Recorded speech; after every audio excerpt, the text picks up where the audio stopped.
Bien, jóvenes, esta es nuestra clase del día de hoy de sistemas de información.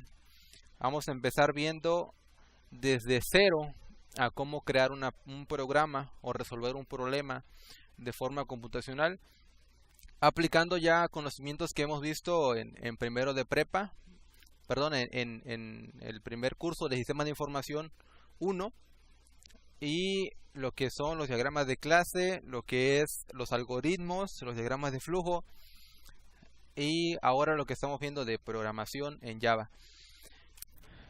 ¿Hacia dónde está dirigido esta clase? Es a conocer o darle un énfasis a la estructura selectiva if y también la de if-else.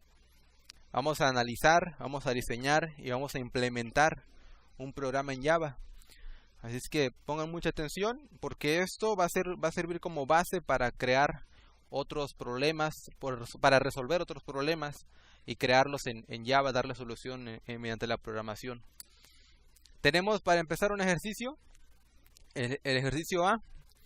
Vamos a ver aquí la estructura selectiva if, y el problema nos dice que el número de sonidos emitidos por un grillo en un minuto es una función de la temperatura.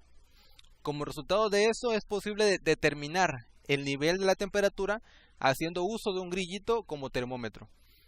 La fórmula que se aplica en este problema es T igual a N entre 4 más 40. ¿Qué significa T? Bueno, T representa la temperatura en grados Fahrenheit y N el número de sonidos emitidos por minuto.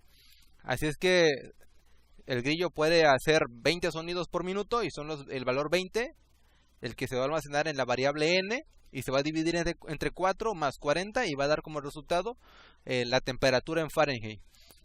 ¿Qué nos pide? Construir un programa que nos permita calcular la temperatura teniendo en cuenta el número de sonidos emitidos por el grillo. El dato que se va a recibir de entrada entonces va a ser el valor N, el número de sonidos emitidos por el grillo.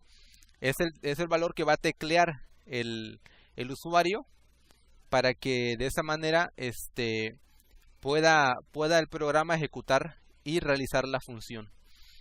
Primero que nada tenemos que analizar el problema, hacer un análisis. ¿Cómo? Bueno, viendo de qué manera o qué condiciones se tienen que cumplir para que se pueda resolver el problema.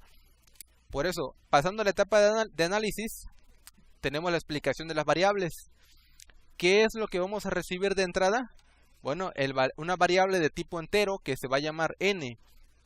¿Por qué va a ser de tipo entero? Porque no puede haber medio sonido de grillo o un cuarto de sonido de grillo. Tiene que ser un valor entero. 1, 2, 3, 4, 5, 6, 7 y etcétera. Y t va a ser una variable de tipo real, es decir, con punto decimal. ¿Por qué? Porque va a almacenar la temperatura en grados Fahrenheit. Esta variable sí puede tomar valores decimales, porque puede ser 23.5, 24.8, 40.50, etcétera. ¿Sí? Entonces, como lleva punto decimal, va a ser una variable de tipo real, así se le conoce, ya lo vimos eso también. La fórmula es T igual a N entre 4 más 40. Ahora, para que se aplique la fórmula, se tienen que cumplir ciertas condiciones. ¿Sí? En ese proceso de análisis tenemos que ver qué condiciones se tienen que cumplir para que desarrollemos la fórmula. Por ejemplo, una de las condiciones es que los números de sonidos emitidos por el grillo no pueden ser valores negativos o un valor nulo. Siempre va a ser un valor positivo y mayor a 0. ¿Por qué? Bueno, porque no puede haber menos 5 números de sonidos de grillo o menos 40 números de sonidos emitidos por el grillo. Tiene que ser un valor positivo. Aunque la operación se puede ejecutar dando un valor o ingresando un valor negativo, sin embargo, el problema requiere valores positivos. Así es que esa es una de las condiciones. ¿Sí me doy a entender en esa parte, Jali?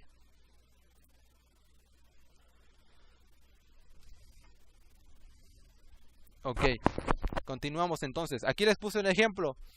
N puede tomar el valor de 8 y al hacerlo se ejecuta la fórmula y va a dar 42.00. Un valor de tipo real. El valor n es de tipo entero el que se introduce en el programa. Ahora, puede ser el caso que el usuario introduzca un valor negativo, -5 por ejemplo. Entonces, si recibe un valor negativo, el programa tiene que evitar realizar la fórmula. La fórmula no se va a aplicar. Entonces vemos ahí una forma de evitar ejecutar la fórmula teniendo una condición. Y la condición efectivamente nos resulta una condición del tipo if. Al hacer el análisis previo, que ya vimos, pasamos a hacer el diagrama de flujo. En el diagrama de flujo, como veíamos, realizamos una abstracción de lo que nosotros necesitamos para poder ejecutar el programa que vamos a crear.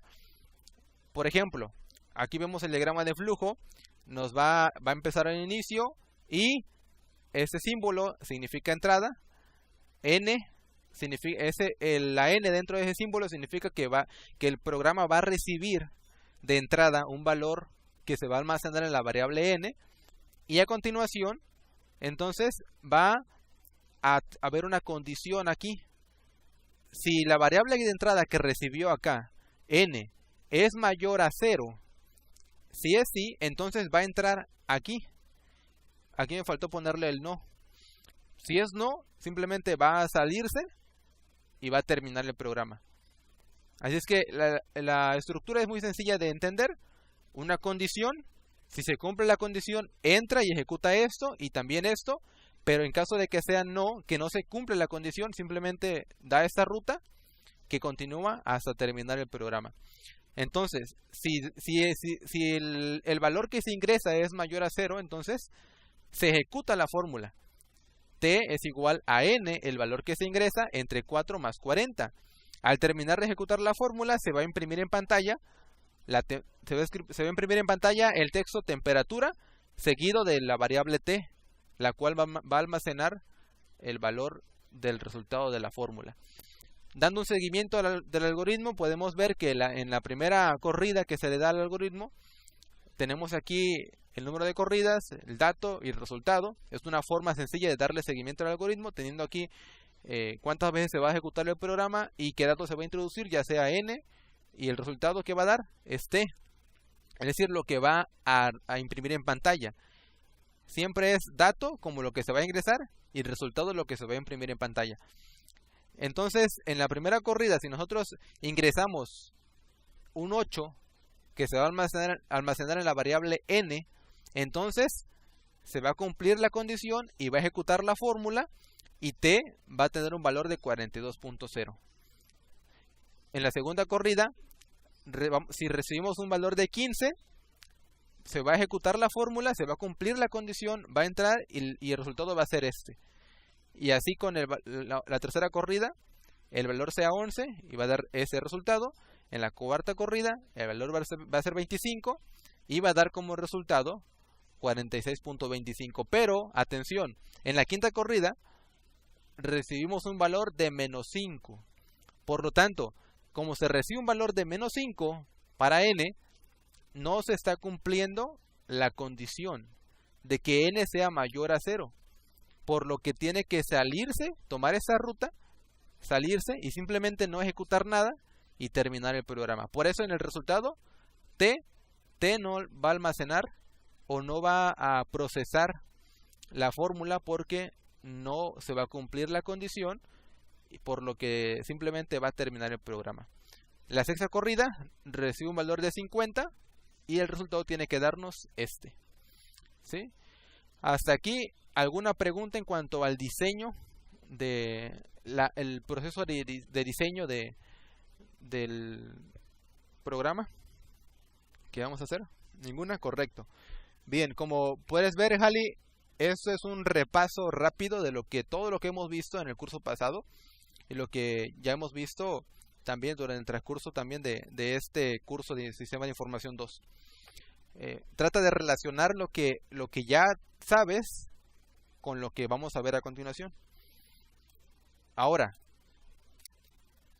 pasamos a hacer el pseudocódigo.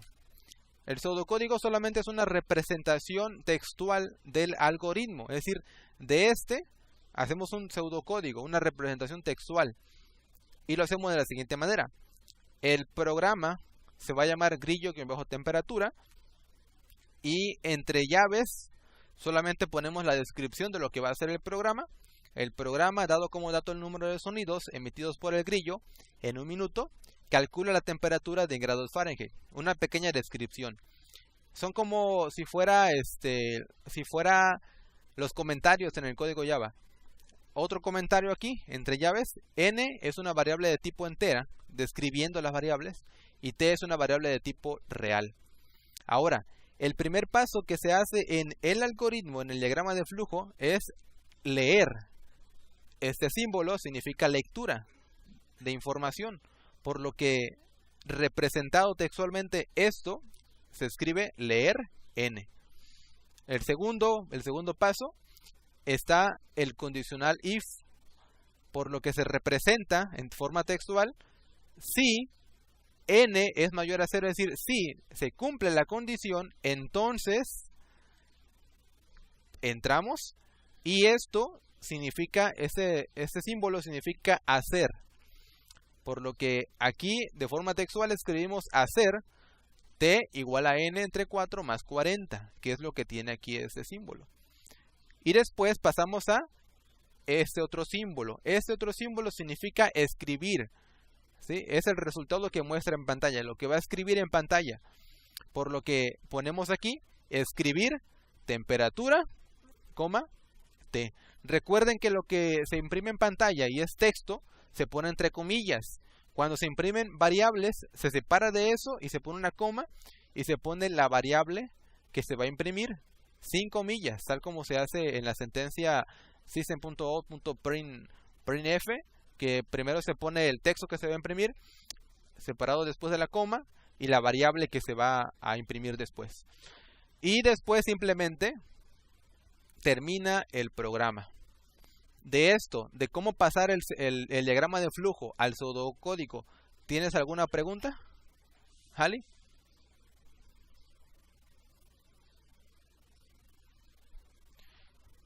Ninguna. Correcto. Ninguna pregunta. Muy bien, continuamos entonces. Entonces es sencillo, únicamente pasar el diagrama de flujo de forma textual. ¿Para qué? Bueno, porque esto nos va a permitir a nosotros escribir el código en cualquier lenguaje de programación, ya sea Java, C#, C++, C, cualquier lenguaje de programación, podemos pasar este pseudocódigo a programarlo en ese lenguaje.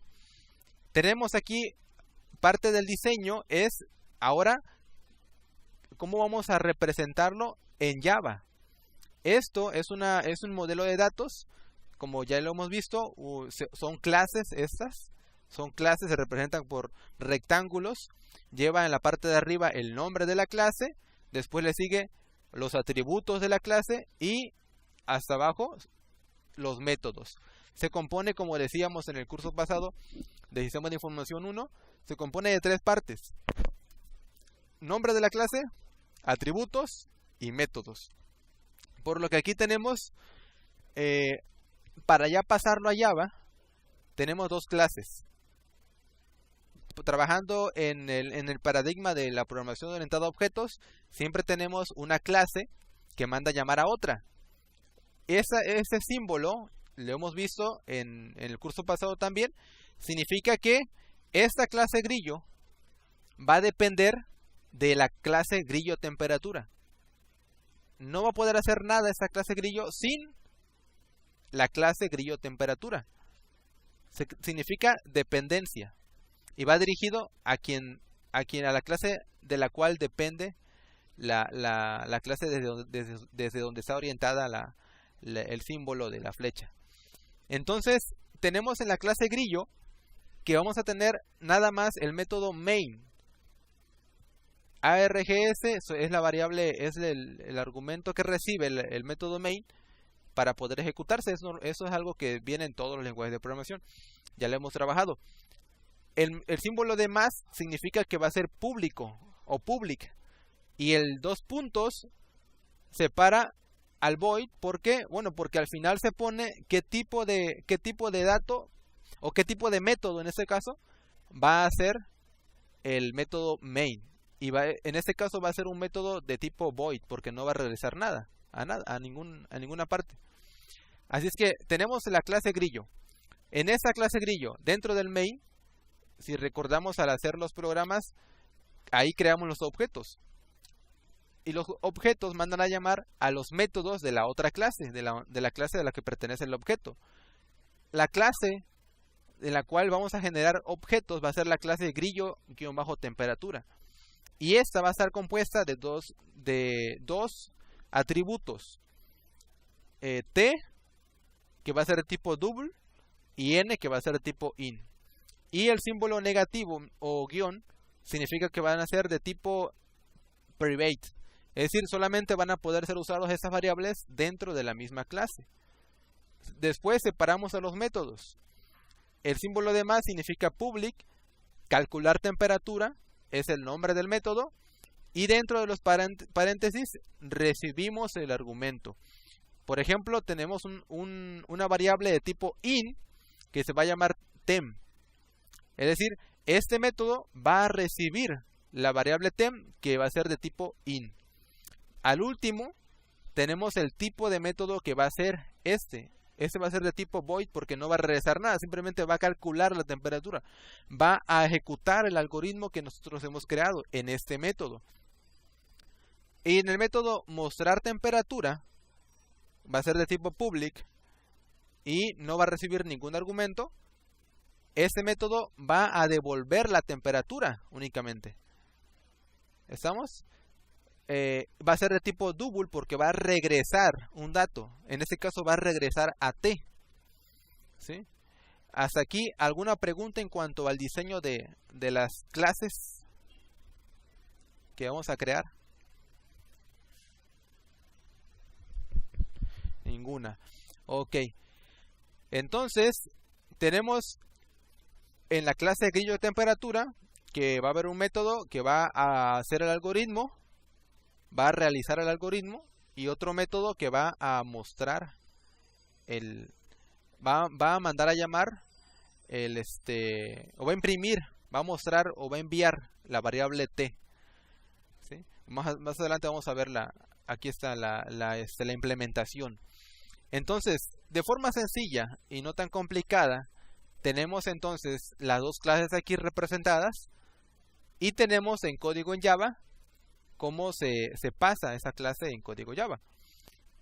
Para empezar, obviamente cuando creamos un nuevo proyecto en NetBeans que estamos trabajando, se crea como si fuera un paquete con el nombre del proyecto. Y después viene el public class, grillo, que es precisamente esa clase, es esta que está aquí, esta de acá. Y entonces viene el método main, aquí está, que va a ser de tipo public, tiene un modificador de acceso public y un tipo de método que es void, tal como lo representamos en el diagrama de clases.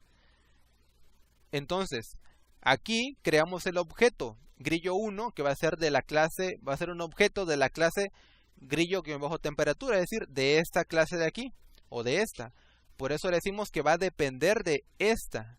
La clase grillo va a depender de la clase grillo-temperatura, porque el objeto que creamos va a ser de esta clase.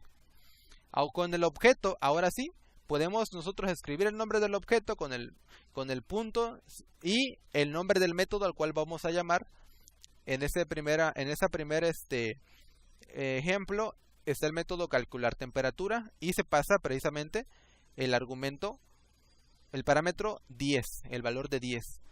Vemos acá la clase grillo-temperatura, pasando la estructura de este diagrama de clases.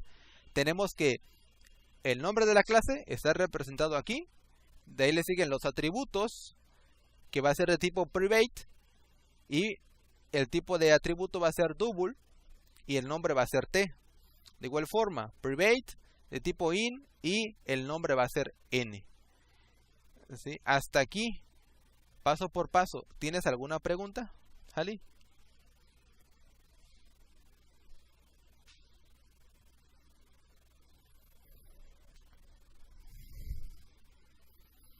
Ok, continuamos con la parte de los métodos. Tenemos dos métodos aquí.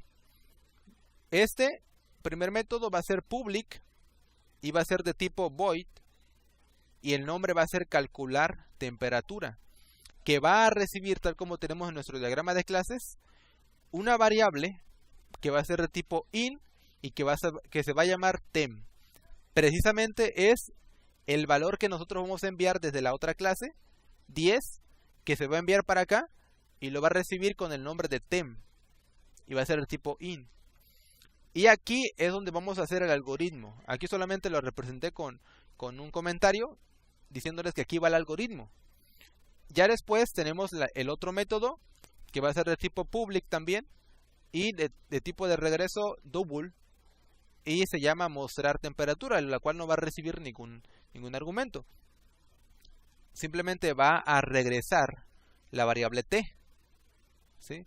Precisamente por eso es double, porque regresa un valor de tipo double y t es una variable de tipo double. Es que por eso es que escribimos entonces el tipo de método aquí. Entonces hasta aquí tenemos cómo pasar desde un problema que tengamos, cualquier problema, cómo empezar desde cero, fíjense, ¿sí? Desde que nosotros tenemos el problema, desde que analizamos el problema, el análisis nos lleva a darle un diseño, a crear un algoritmo, a ese algoritmo checar si ejecuta lo que nosotros queremos, dándole seguimiento, dándole valores a cada variable y viendo qué es lo que tiene que reflejar como resultado. Así validamos el algoritmo y de ahí pasar al pseudocódigo, que el pseudocódigo nos va a dar la forma en cómo se va a estar diseñando el código dentro de cualquier lenguaje de programación. Después pasamos a crear nuestro diseño de clases, y el diseño de las clases lo pasamos a crear en Java, ¿sí? Este es el proceso básico para crear un programa en algún lenguaje de programación. Como podemos ver, no se parte del problema a crear directamente el código en Java, sino que hay tres procesos básicos: análisis, diseño e implementación, ¿sí? ¿Alguna pregunta, Jali?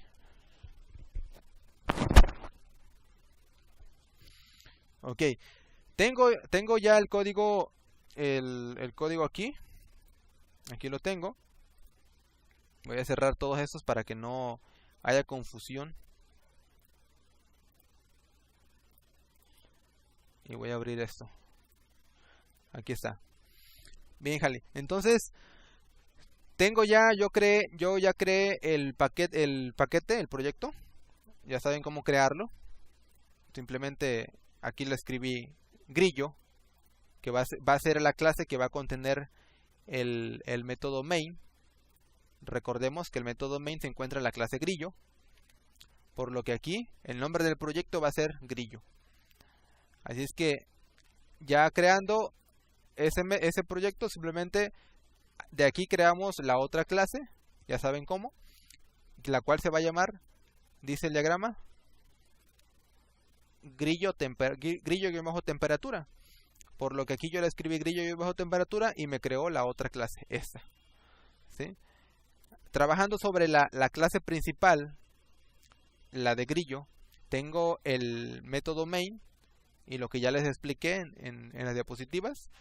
Y trabajando en la clase grillo-temperatura, tengo los atributos y tengo los métodos aquí, ¿sí? Entonces aquí es donde va a ir el algoritmo. Decíamos que para crear el algoritmo, para crearlo en Java, tenemos que basarnos en el algoritmo que hicimos y en el pseudocódigo. Por lo que el pseudocódigo nos dice lo siguiente: que se va a leer una variable de entrada, ¿sí? ¿Cómo se lee una variable de entrada? ¿Qué tenemos que utilizar en la variable de entrada?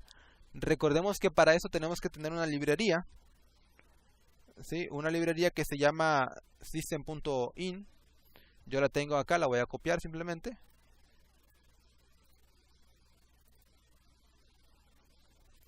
Primeramente, esta es la librería. Y va a ir en el método, digo, en la clase en la que va a ser utilizada. En este caso, la clase grillo, que es donde se va a leer, se va a pedir que se lea desde el teclado. La librería se llama java.util.scanner, con un argumento que se llama system.in, el cual vamos a crear el objeto de la clase scanner en esta sección de aquí.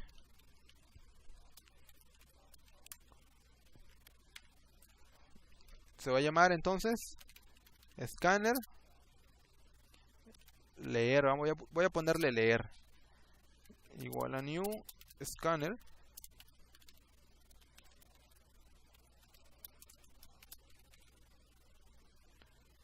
Y aquí, déjenme recordar,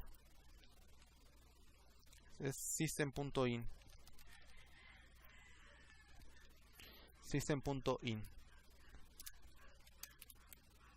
Ahí está. Ya tengo el objeto. El objeto se llama leer, que es el objeto que vamos a utilizar para poder leer un dato de tipo entero. Ya que tenemos eso, leemos, solicitamos lectura. Por lo que tenemos que tener una variable también en donde se va a almacenar esa n. Ese valor que se va a introducir, en este caso es la variable n. ¿Sale? Por lo que en la variable n se va a leer con el método leer.nextIn, porque se va a leer un dato entero. ¿Sí? Va a solicitar la lectura de un dato entero. Y posteriormente viene el condicional if. If si n es mayor a 0, que evalúe n que sea mayor a 0, entonces hacer t igual a n entre 4 más 40. Entonces hago t igual a n entre 4 más 40. Para que no ocurra ningún problema al momento de ejecutar la fórmula, yo voy a cerrar entre paréntesis la división para que no haya problema de confusión de operadores. Y después escribir temperatura, coma t. Así es que en esta parte de aquí vamos a imprimir un system.out.printf, el cual nos va a solicitar, déjenme checarlo, printf, el cual nos va a solicitar dos partes: el texto que se va a imprimir y la variable la cual se va a imprimir. En este caso, el texto que se va a imprimir en pantalla o que se va a escribir va a ser temperatura. Y la variable que se va a imprimir va a ser t. Pero entonces, lo correcto, lo más fácil es poner aquí la variable t. Lo más fácil. Sin embargo, lo correcto es tener un método que nos permita a nosotros mostrar esa variable. El método que nosotros tenemos para eso, porque estamos trabajando sobre el paradigma de programación orientada a objetos, es este método. Mediante un método tenemos que sacar esa variable del programa. Por eso lo correcto es tener el método y mediante el método mandar a llamar a la variable que deseamos imprimir. ¿Sí? Así es que lo que va a hacer aquí es mandar a llamar este método y el método simplemente va a devolver la variable t, la que tenemos, la que va a almacenar el resultado de la fórmula. ¿Sí? Ya tenemos nosotros nuestro algoritmo, nuestro pseudocódigo, ya lo pasamos a lenguaje de programación en Java. ¿Resulta difícil esto, Jali? ¿Alguna pregunta?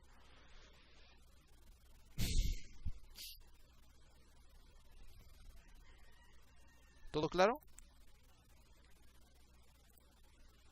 ¿Todo bien? Correcto. Entonces, esto es muy sencillo. Realmente es muy sencillo lo que estamos haciendo. Vamos a refinar más tarde nuestro código. Voy a ejecutarlo. Vamos a ver si realmente funciona o no funciona. Pero vemos aquí que tenemos que está ejecutando y está ejecutándose, pero no nos aparece ningún texto solicitándonos introducir un número. Simplemente nos aparece ese icono que significa que va a recibir algo, pero no hay ningún texto. Precisamente por eso está la parte de refinación del código. La parte de refinación del código es la forma en cómo vamos a solicitar al usuario los datos. ¿Sí? Yo sé que eso funciona, yo sé que va a recibir una variable de entrada de tipo numérica, y cuando yo lo introduja, va a ejecutarse el programa y va a devolverme la temperatura. Sin embargo, esto no sería lo más adecuado. ¿Por qué? Porque no estamos nosotros pidiéndole al usuario que lo haga, ¿sí? que introduzca la variable o el número. Por eso aquí creamos previamente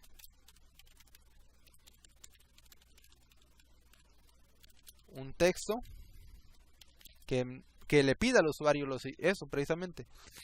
Introduce el número de sonidos emitidos por el grillo. Y yo quiero que lo haga en la siguiente línea. Por eso pongo un salto de línea. ¿Sale? Y así lo tenemos. ¿Sí? ¿Hay alguna pregunta en cuanto al por qué pongo ese system.out.println?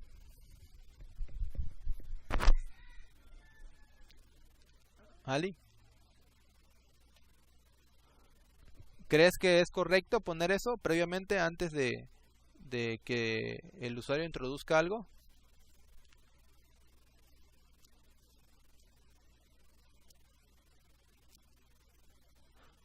¿O tú qué opinas?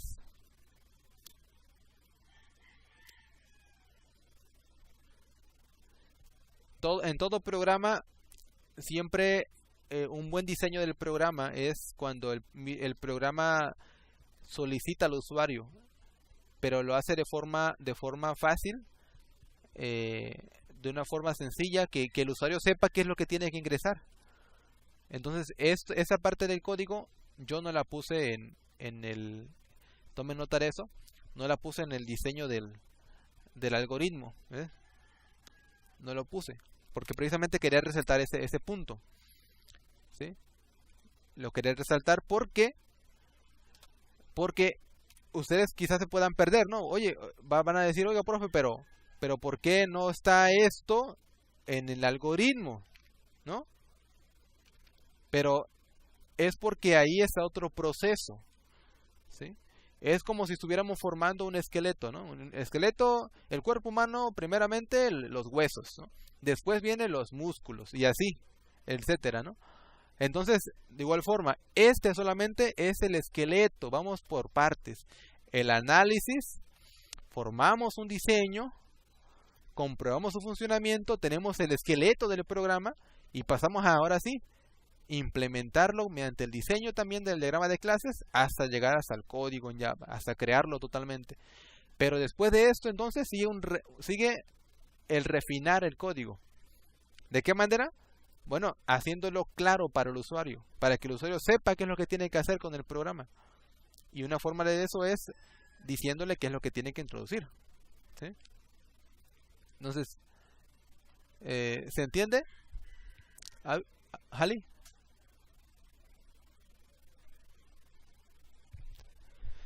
Sí, correcto. Muy bien. Entonces continuamos con el programa. Decimos que vamos a ejecutarlo. Vamos a ver cómo parece ahora. Y efectivamente ahora me está pidiendo, sé lo que me está pidiendo ahora, que es introducir el número de sonidos emitidos por el grillo. Si algo está mal, vamos a verlo a continuación. Voy a cancelarlo, voy a cancelar esto. Ahorita les explico por qué. Aquí voy a dejarle un espacio, 2 puntos, espacio, para que aquí se introduzca la variable en este espacio, o el resultado. ¿Sale? Creo que vamos bien. Ok, ahora sí. El primer valor que tenemos en nuestro seguimiento del algoritmo es 8. Es el primer valor que nosotros tenemos. Por lo que vamos a escribir un 8. Y aquí estamos, a ver, tenemos un detalle. Nos imprime la temperatura, pero el texto temperatura 2 puntos, pero no nos está imprimiendo lo que es la variable t. ¿Por qué? Vamos a ver. Aquí regresamos a t.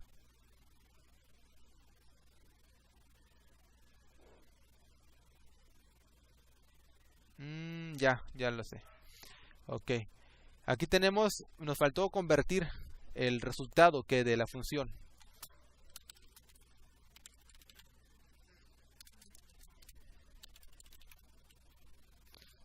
Vamos a ver.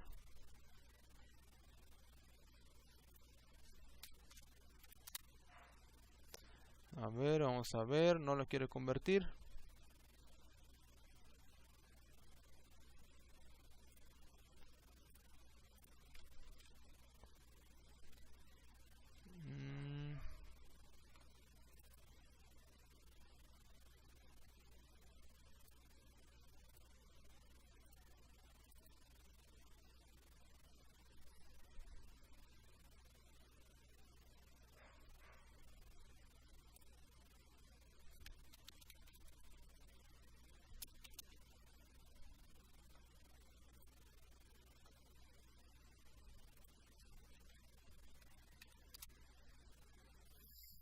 No lo manda.